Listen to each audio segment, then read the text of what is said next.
Money and credit. Money और credit, यानी कि मुद्रा और साख। ठीक, मुद्रा और साख क्या है? आपने कुछ शब्द मैं यहाँ पर लिख रही हूँ ब्लैक बोर्ड पर, जिनका आपने कई बार उसका प्रयोग भी किया होगा और सुना भी होगा। सबसे पहला शब्द है विनिमय। विनिमय,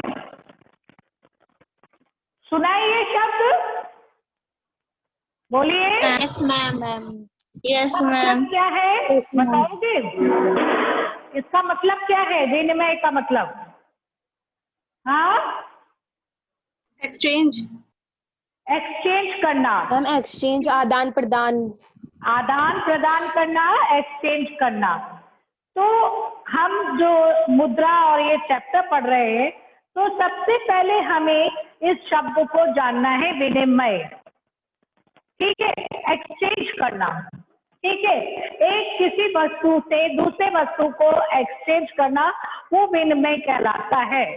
तो मुद्रा और साख, यानी जब मनी का हम, क्या परेशानी है किसके? कनिष्का, अपना माइक्रोफोन बंद करो। ठीक है, आप अपने चैप्टर में देखेंगे कि जो विनिमय का माध्यम आजकल जो विनिमय का माध्यम है वो अब क्या है? हमारा मनी है। पैसा। ठीक है, क्या है हमारा? मनी है। लेकिन जब तक हमने मनी को यूज करना नहीं शुरू किया था, तब तक ये सिस्टम किसके द्वारा होता था? वस्तुओं के द्वारा। हाँ, वस्तुओं के द्वारा किया जाता था। ठीक है, वस्तुओं के द्वारा। जैसे तुम्हें जिस चीज की जरूरत है और दूसरे को किसी और चीज की जरूरत है, तो आपने उस चीज के बदले उसको जरूरत की चीज दे दी और अपने लिए अपनी जरूरत की चीज ले ली। तो ऐसी चीजों को इस प्रकार से जो हम विनिमय करते हैं, एक वस्तु के बदले दूसरे वस्तु का जब हम करते हैं, तो उसे हम क्या कहते हैं? वस्तु विनिमय। क्या कहते हैं? ये सब आपने छोटी क्लासेस में पढ़ा होगा, वस्तु विनिमय।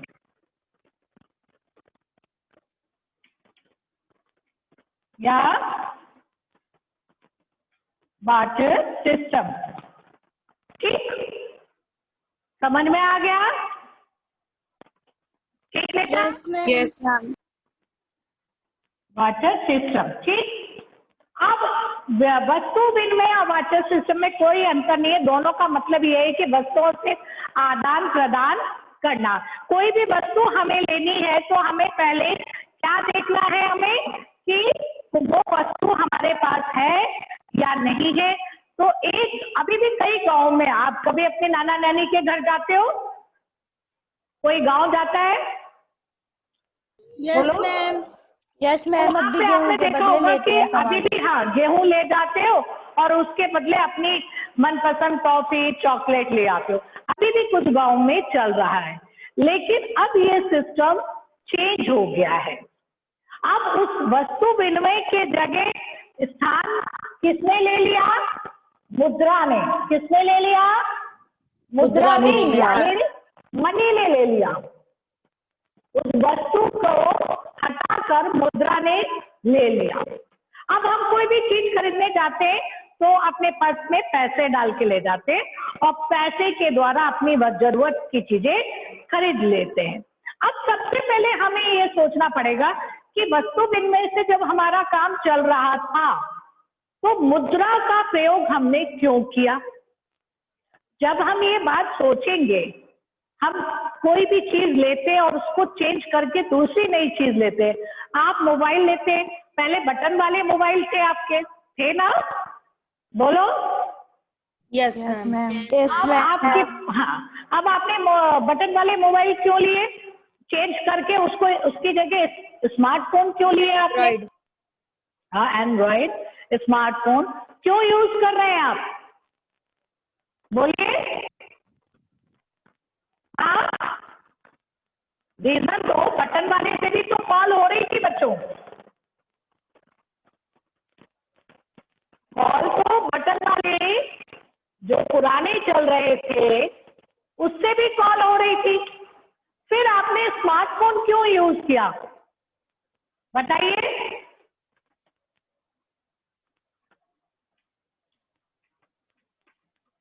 बोलिए, किसी को भी नहीं मालूम? ऐसे ही ले लिए, अच्छा लगा तो ले लिए। हाँ बोलिए। नम्रता सेठी, बताइए बेटा, माइक्रोफोन खोलो अपना। नहीं, मैं आ गई, घबराओ नहीं, आ गई हूँ, ठीक है ना? हाँ बताओ। अवनी त्यागी, बताइए बेटा, यस आपने अब यस मैम। स्मार्टफोन क्यों खरीदा? मैम क्योंकि उनका विकास हो गया और उसमें ज्यादा ज्यादा नेट वगैरह की सुविधा भी अभी ज्यादा उसमें होती है। जो हमारे वो बटन वाले फोन थे उनमें वो सारे उसके एप्लीकेशन हमें नहीं मिल रही है, उनमें हमारी क्लासेस नहीं चल सकती हैं, तो इसलिए हमने स्मार्टफोन लिए। हमें स्मार्टफोन में ज्यादा सुविधा मिलने लगी।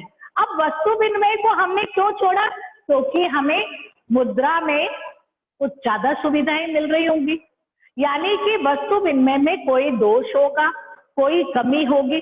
तो बताओ वस्तु विनिमय में क्या क्या दोष हो सकते हैं, क्या क्या कमियां हो सकती हैं? चलिए 2 मिनट का टाइम दे रही हूँ। मैम अगर हम हाँ बोलो। मैम जो चीज हम किसी दूसरे को दे रहे हैं हो सकता है कि वो ज्यादा महंगी हो और जो वो हमें दे रहा है वो बहुत ज्यादा सस्ती हो। हाँ, उसका सही मैम मूल्य का अनुमान नहीं लगा पाते, सही मूल्य का कह सकते हो आंकलन नहीं हो पाता है, ठीक है? उसकी हमें जानकारी नहीं हो पाती है। जो वस्तु हम उसके अपनी जरूरत की वस्तु के बदले दे रहे हैं, क्या मालूम वो उस वस्तु से ज्यादा महंगी हो, उसकी कीमत सही ज्यादा हो, और हमें एक सस्ती वस्तु की जगह उसको देना पड़ रहा है। दूसरी बात क्या हो सकती है बताइए? मैम अगर हम किसी को कुछ चीज दे रहे हैं और हमें कुछ चीज लेनी है तो हमारे पास उस चीज की शॉर्टेज भी हो जाती है। नहीं तो शॉर्टेज में तो हम देंगे नहीं। और बोलिए, और कोई रीजन बताइए? मैम अगर हम जो चीज किसी को दे रहे हैं उसके बदले में कुछ ले रहे हैं, अगर उसको वो चीज नहीं चाहिए तो? हाँ, इसको हम बोलते हैं दोहरे सहयोग की समस्या। क्या कहते हैं? दोहरे सहयोग की समस्या। वस्तु विनिमय में दोहरे सहयोग की समस्या बहुत बड़ी समस्या है। दोहरे की समस्या बहुत इंपॉर्टेंट क्वेश्चन है ये, कि दोहरे सहयोग की समस्या क्या है, ये वस्तु विनिमय में पाई जाती है, तो इसके बारे में बताइए है क्या? अब दोहरे सहयोग की क्या बात है? अब सपोज कर लो आपको चप्पलें खरीदनी है, ठीक है? जब आपको चप्पलें खरीदनी है बच्चे, तो आप मोची को ढूंढेंगे। अभी तो आपके पास पैसा है, आप गए शू दुकान पर और वहां से अपने मनपसंद की सैंडल खरीद ली पैसे से। लेकिन अब आपके पास वस्तु है, आपके पास गेहूं है और आपको जूते खरीदने हैं। अब आप जूते वाले के पास जाते हैं और उससे बोलते हैं आप गेहूं ले लो और मुझे जूते दे दो। सपोज करो उसे गेहूं की जरूरत ही नहीं है, तो क्या जूते देगा अपने? बोलिए। No ma'am. नो नहीं मैम। देगा। No ma'am. समस्या ये आ जाती है, आप एक ऐसे व्यक्ति को ढूंढेंगे जो जूते के बदले गेहूं ले सके, यानी उसके पास जूते हो और उसे जरूरत किस चीज की हो? गेहूं की जरूरत हो। ऐसे व्यक्ति को आप तलाशेंगे। ये तो बहुत बड़ा ये तो काम बहुत हो ज्यादा गया। टिपिकल हो जाएगा। बहुत टिपिकल हो जाएगा। हमें ढूंढना है, एक ऐसा व्यक्ति ढूंढना है मार्केट में कि जो गेहूं के बदले हमें जूता दे दे। लेकिन अब इसकी जगह हम मनी को यूज करते हैं, ठीक है। अब मनी तो हम सीधा जूते वाले के पास जाते हैं, उससे कहते हैं ये मनी लो, जूते दो, वो जूते हमें दे देगा, मनी ले लेगा और उस मनी से वो अपनी आवश्यकता की चीज खरीद लेगा, ठीक है ना। अब हमें किसी ऐसे व्यक्ति को ढूंढने की जरूरत नहीं है जो हमारी पसंद की चीज ले ले, ठीक है, और हमारा उसकी पसंद की चीज हमें मिल जाए, ठीक। तो दोहरे सहयोग का मतलब है हमें एक ऐसी पार्टी खोजना, एक ऐसे पार्टी को खोजना जो हमारी आवश्यकता की चीज हमें दे सके और जो हम उसे देना चाहते हैं वो ले सके। तो वस्तु विनिमय जो धीरे धीरे समाप्त हुआ उसका मुख्य कारण यही था, यही सबसे बड़ी समस्या थी कि उसमें हमें एक ऐसा पार्टी कह सकते हो, एक ऐसे व्यक्ति की तलाश करनी पड़ती थी जो हमारी जरूरतों को पूरा कर दे, ठीक है, और हम उसकी जरूरत को पूरा कर सके। क्योंकि सहयोग की भावना यानी एक दूसरे के सहयोग कर सके तभी ये विनिमय की जो पद्धति है आगे बढ़ सकती है। इसी कारण ये धीरे धीरे समाप्त होने लगे और इसकी जगह मुद्रा ने ले ली, क्योंकि मुद्रा में हमें आवश्यकता नहीं पड़ती है कि हमें किसी व्यक्ति को खोजना है या वो करना है। हमें जो चीज जरूरत चाहिए हम उस दुकान पे जाते, उसको पैसा देते और उससे अपनी जरूरत की चीज ले लेते।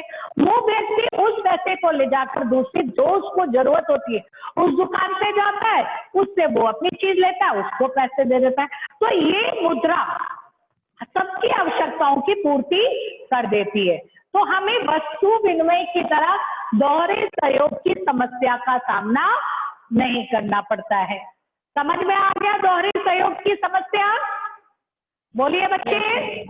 Yes ma'am. यस सबको मैम। अच्छा, अब तीसरी कमी बताइए, तीसरी कमी क्या हो सकती है इसमें वस्तु विनिमय में? बोलिए। हाँ बच्चे, घुमाइए, दिमाग घुमाइए, अनाज के बारे में सोचिए।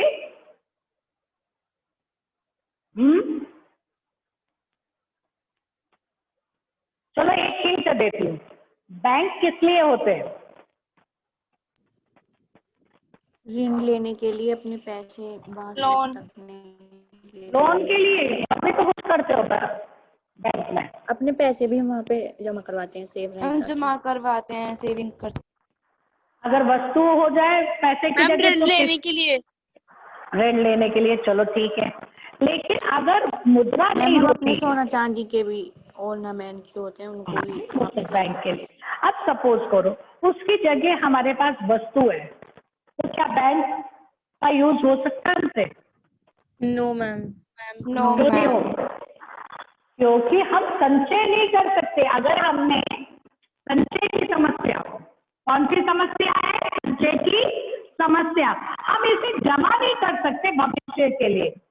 अब हम जाते हैं बैंक, अपना पैसा जमा कर लेते, ये सोचकर एफडी बना देते हैं कि भविष्य में हमें जरूरत पड़ेगी तो हम यहाँ से ले लेंगे। क्या गेहूं के बोरे आप बैंक में रखने जाओगे? No ma'am. और अगर स्टोर कर भी लिए आपने अपने घर में कहीं, तो 1-2 साल में तो कीड़े वो लग खराब हो जाएंगे, जाएंगे। खराब हो जाएंगे।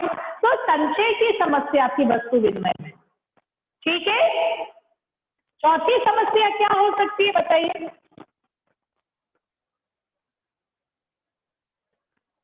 बोलिए, चौथी समस्या क्या हो सकती है?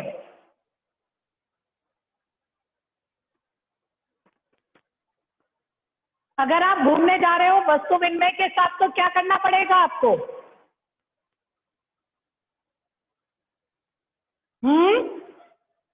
बोलिए। अब आप हापुड़ से हरिद्वार घूमने के लिए चल दिए। सपोज करो मुद्रा का प्रयोग नहीं होता है, वस्तु विनिमय सिस्टम चल रहा है, तो हरिद्वार जाने के लिए आपको क्या करना पड़ेगा बताइए? मैम हमें बहुत ज्यादा एक्स्ट्रा वेट भी उठाना पड़ेगा। कितनी बोरियां साथ लेके जाएंगे, है ना? बहुत सारी लेके जाने। हाँ, तो वो चीज नहीं हो सकती। हम यात्रा नहीं कर सकते, हम उसको ट्रांसफर नहीं कर सकते, है ना, हस्तांतरण नहीं कर सकते इसका। अब तो क्या है, पैसे, अब तो पैसे की भी बात छोड़ो, अब तो प्लास्टिक करेंसी आ रही है ना। आपने कार्ड उठाया, जेब में डाला और एक छोटा सा पर्स लिया और चले गए। ऑल ओवर इंडिया आपके कार्ड में पैसा होना चाहिए, बस, फिर कहीं भी आप घूमे, है ना। तो इसको लाने ले जाने की समस्या थी, ठीक है, लाने ले जाने की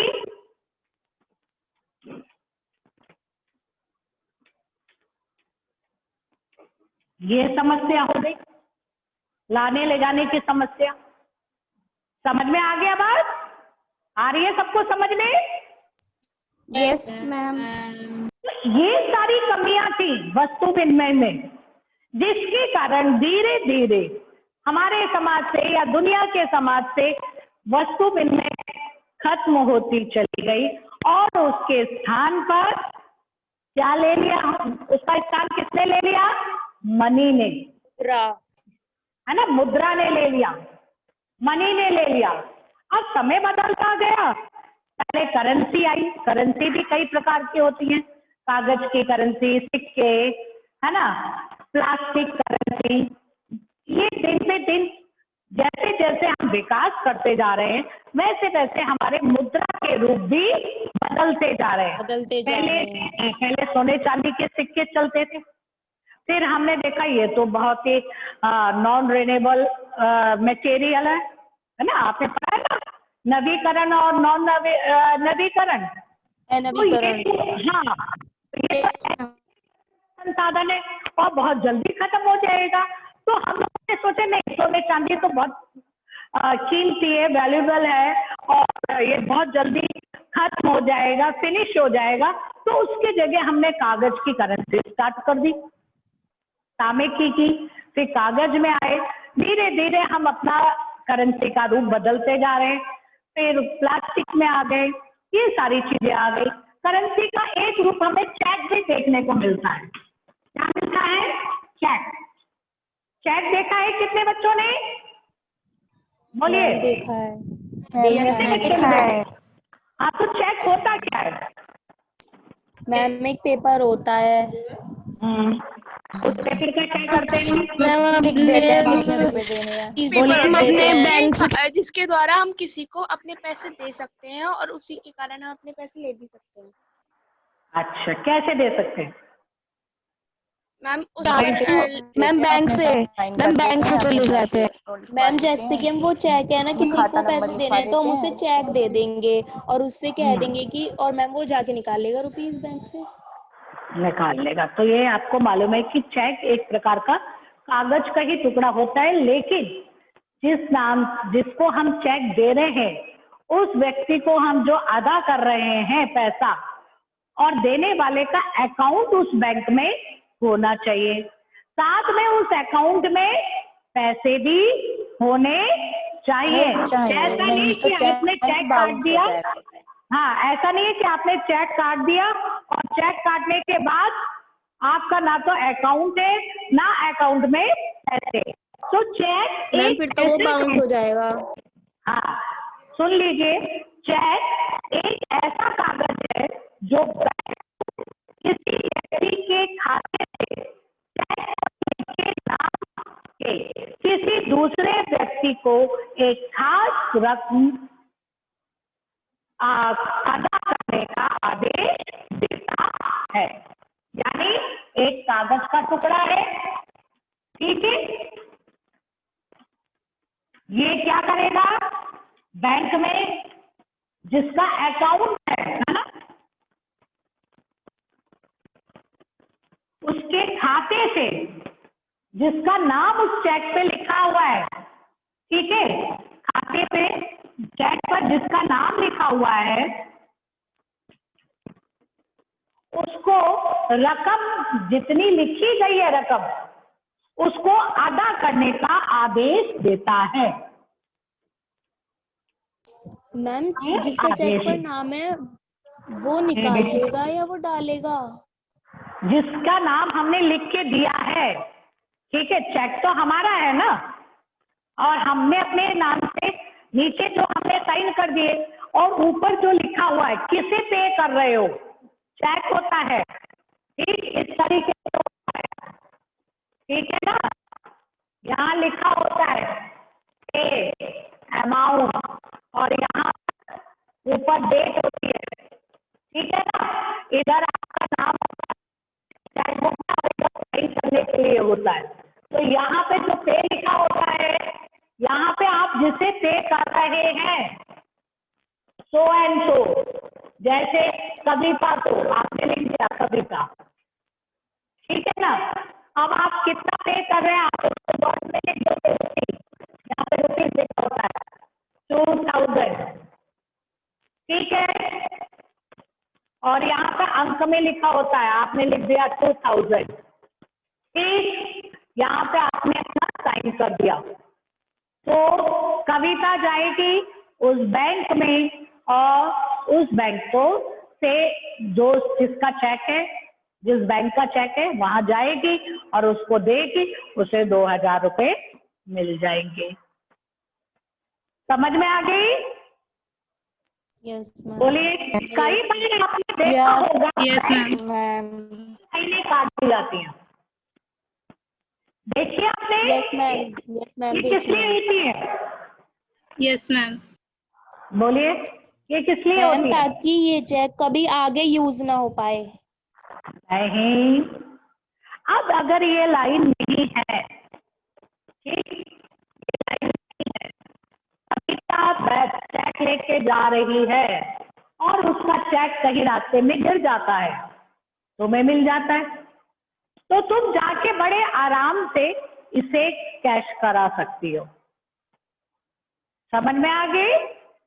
लेकिन जब ये दो लाइनें आपकी लग गई थी, ठीक है, समझ में आ रही है बात?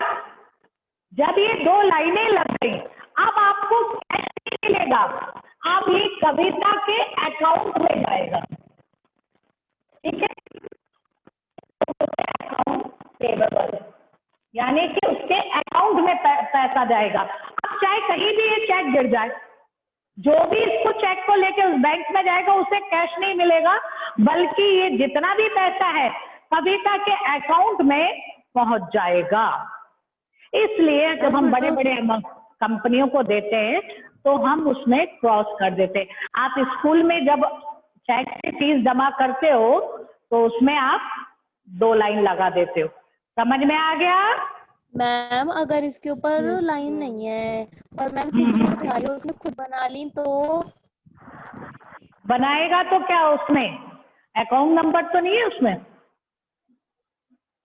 जिसने उठा लिया उसका नाम तो नहीं है उसमें, या अगर जिसका नाम है ये उसी को मिलेगा, फिर 2 लाइनों से उसके अकाउंट नंबर पे जाएगा। समझ में आया बेटा? अकाउंटेबल हो जाएगा वो, उसके अकाउंट में जाएगा वो पैसा। समझ में आ रही है बात? हाँ, अब आपको कैश नहीं मिलेगा बल्कि उसके अकाउंट में जाएगा।